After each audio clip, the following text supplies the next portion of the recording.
In this video, we're going to take a closer look at nominal variables.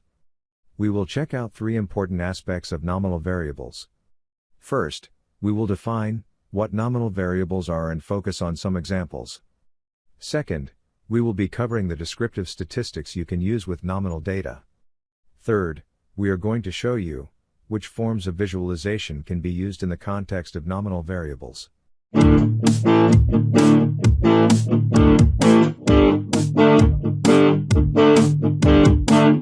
So check this out. In general, nominal variables are the simplest form of data. In Latin, nomen means name. Therefore, the main differences between the values of a nominal variable are the names of the values of the variable. Now let's take a look at an example. When creating a questionnaire, you might ask the question, "What is your favorite social media platform?"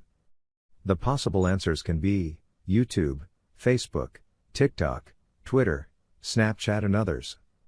All in all, we can find a lot of different examples of nominal variables, for instance, marital status, gender, favorite books or bands, religious denominations, companies and many more. The second point we're going to take a look at are the descriptive statistics that can be used with nominal data. When it comes to nominal variables, we can use frequencies, proportions, percentages and the mode, which is also called central point. Finally, we want to focus on the visualization of nominal data. It is safe to say that there are two possible forms of visualization when it comes to nominal data. On the one hand, we can choose bar charts. On the other hand, it is also possible to use pie charts for illustrating nominal data. In the next video, we will take a look at an example to practice dealing with nominal variables.